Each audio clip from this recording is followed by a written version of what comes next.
Hey friends, Wayne over here at the Ram Man. Hey, I wanted to share some helpful information with you. There's a way to get in contact with me. Of course, that's a landline. Gives me a printout so I can really keep up with you. You can send me an email if you want to, but I found that most people that send emails are not that serious. Don't seem to be that serious to me, especially since the pandemic. So, we've had this for a long time, but I just don't have the time to make videos of every single thing we got. So, people for decades have known that when it comes to Mopar brakes, that we are the know-it-alls. That's right. I'm going to say it. We are the know-it-alls, and I'll put my knowledge up against anybody on the planet. I didn't say the United States, I said planet. So, in general, 62 through, well, for a long time.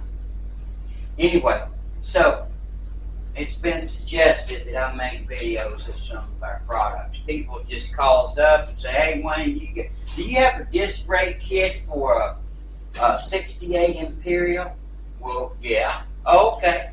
All right then. Well, let's get on with it. So, what do we have here? This right here is the components of our disc brake kit for this spindle. Right here is the 67 to 69 spindle. And this is when they changed from a 5-on-5.5 pattern, which is typically you see on trucks, a great big old 5-on-5.5. And this is when they went to 5-on-5. 5-on-5.5 had what? 9/16 studs, and this one has 1/2-inch studs, 5-on-5 inches. So, if you notice, it's pretty simple. It's ingenious design. It's very similar to the rest of our kits when it comes to Imperials and C bodies. And of course, this bad boy is running a great big old 1175 rotor, 1.25 inches thick, just like the factory. And this whole system is a very, very simple bolt-on. And if you've got any skills at all, this is so simple to do, but it's actually, well, it's basically a joke. So, what's the first thing we can do? I'm going to disassemble it, and I'm going to show you how easy this is. So, these are those great big GM calipers that have those great big 3-inch pistons in them. These 3-inch pistons are some of the largest single piston calipers ever used. And of course, single pistons create a huge amount of force, unlike multi-piston setup caliper with smaller pistons. Multi-pistons, as far as force applied, is usually a gimmick. So, there we go. We've taken our caliper off and our pads, and all we've got right here is our caliper bracket, which bolts on real simple. Right? And of course our rotor.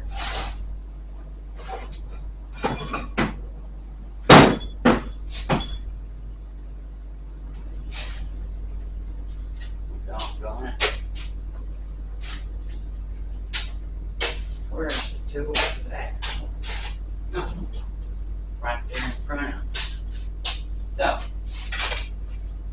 does the rotor have studs in it? Of course it has studs in it. Does it come with the matching hoses? Of course it comes with the matching hoses. One of my big things is to make sure that you've got all the parts to install it correctly. And the reason I know all this is because I'm putting all these things together and bolt them and design them and unbolt them and this, that, the other. And I know what you have to complete the mission. Not like some kid standing at a counter that's never put this on, doesn't know anything about it. So, there you go, my friends.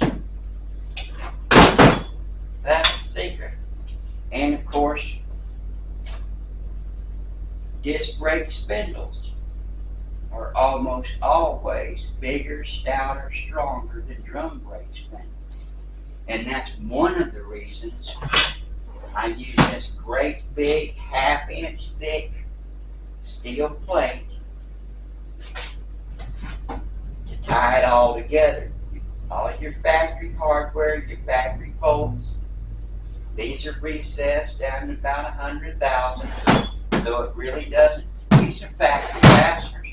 You get to put your cotter pins back in, factory fasteners. This is it. So it's literally that simple. All you have to do is bolt this plate on.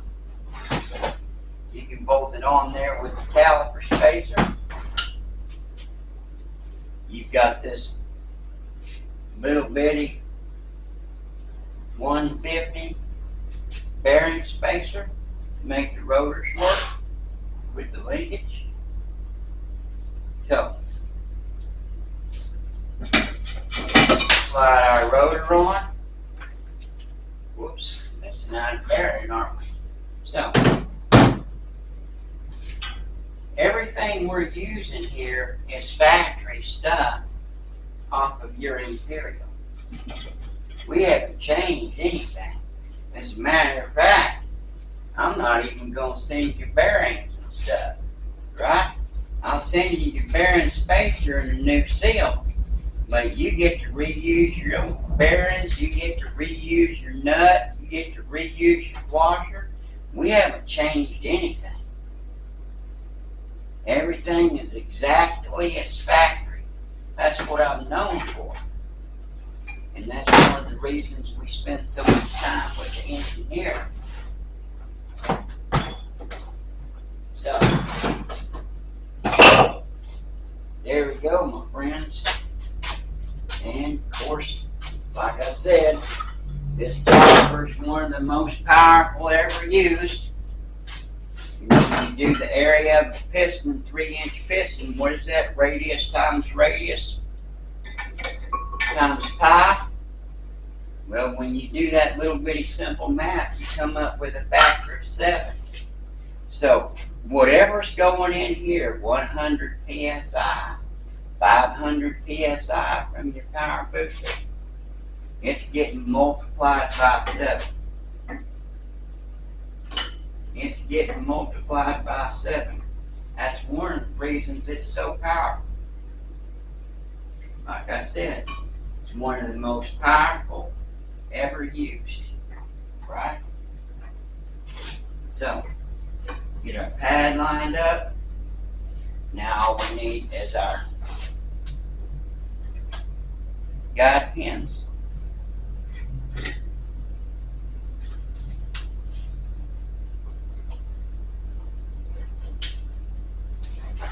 And of course, if you want to, I did it this way. If you want to, you can just unbolt it right here at your spindle plate, and you can take the whole assembly off that way if you want to. So, this is by far the simplest most powerful disc brake kit in the whole world for the Imperials. And I have them for 63 to 66, uses a spindle. I have them for the 67 to 69, which has this spindle. And of course I have them for the 70 to 73, which uses a different spindle. So we do those all the time. Now the earlier ones, like the 60, 61, and 62, we can do those as a special order deal. We just don't do that many. And what's cool about the Imperials is all the Imperials came with that great big tandem diaphragm Bendix booster.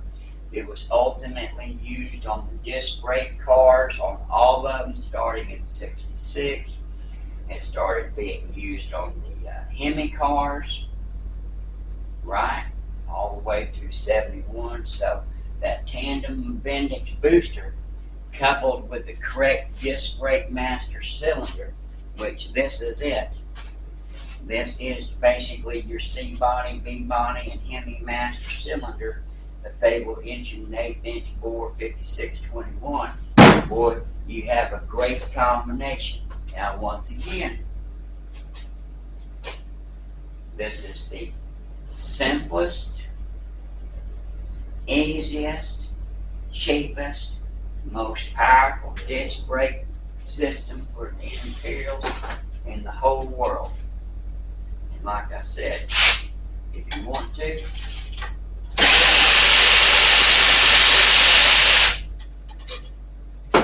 you can just unbolt the whole assembly,